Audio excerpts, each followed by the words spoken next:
Hello, infertility rate is rising like anything.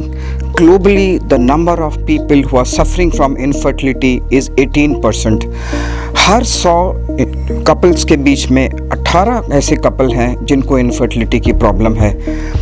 इसके साथ कैसे डील करें और क्या क्या इम्पॉर्टेंट है, क्या लेटेस्ट टेक्निक्स आई हैं, क्या लेटेस्ट तरीके आए हैं जिससे हम इनफर्टिलिटी वाले पेशेंट्स को हेल्प कर सकते हैं, आपको किस चीज़ की नॉलेज होनी चाहिए, क्या एज इम्पॉर्टेंट है, इन सब बातों का एक डिटेल्ड पॉडकास्ट में हम अलग अलग चैप्टर्स को कवर करेंगे।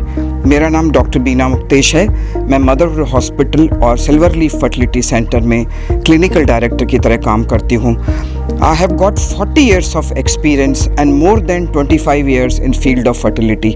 हर चीज़ बुक में नहीं लिखी रहती, इसीलिए मैं चाहती हूँ, हमारा ये एम है कि हम आपको पूरी नॉलेज दें जिससे आपको अपना डिसीजन लेने के लिए किसी के सहारे की ज़रूरत ना हो।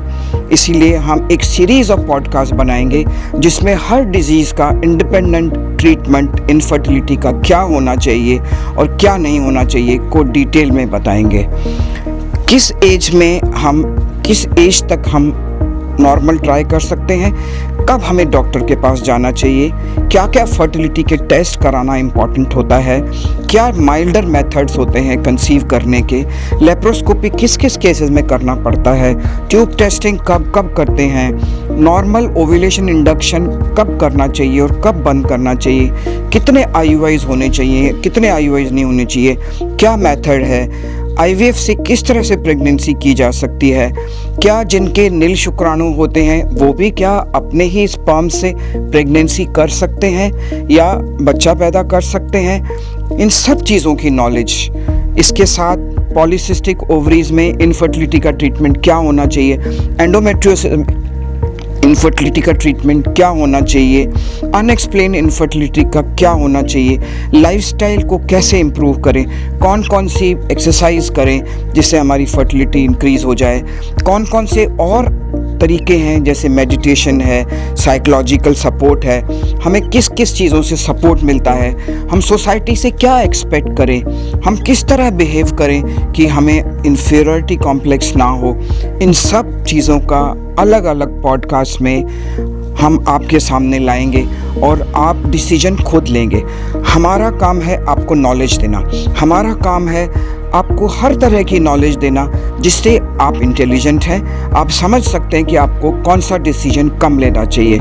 बड़ा दुख होता है ये देख के जब हमारे पास पेशेंट्स आते हैं और मोटी मोटी फाइल्स लेके आते हैं और उनका डिसीजन ही नहीं हो पाता कि वो क्या करें। जगह जगह से अलग अलग ट्रीटमेंट करवा के आते हैं लेकिन फाइनली उन्हें रिजल्ट्स भी नहीं मिलता।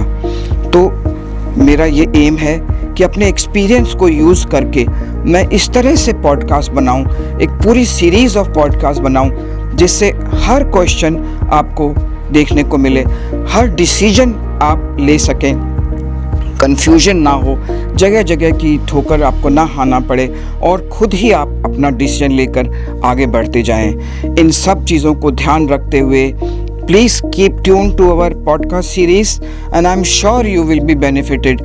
At least you will be able to take decision. I'm not saying that you come to me, but at least you should be able to take decisions. Problem क्या होती है, लोग काफ़ी उम्र तक डिसीजन नहीं ले पाते और जब वो डिसीजन लेते हैं कि हमें क्या करना चाहिए, उनकी उम्र इतनी निकल जाती है कि बेचारा इनफर्टिलिटी स्पेशलिस्ट भी क्या करेगा। जब एग्स ही नहीं रहेंगे बॉडी में तो क्या करेगा। आप देखेंगे आजकल 34 इयर्स 33 इयर्स में नंबर ऑफ एग्स सडनली गिर जाते हैं, क्वालिटी सडनली गिर जाती है, स्नो बॉल की तरह गिर जाती है और मालूम ही नहीं पड़ता।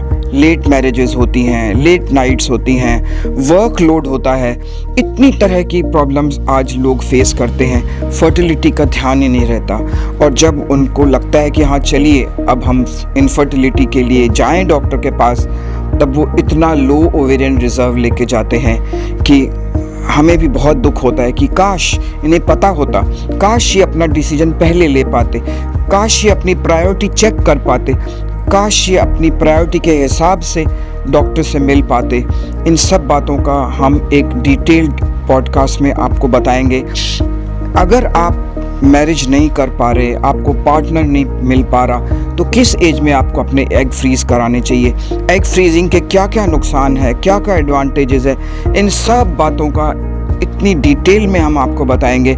और फिर भी आपके पास अगर कोई क्वेश्चन हो तो आप हमें विज़िट करिए, we will tell you what next to be done.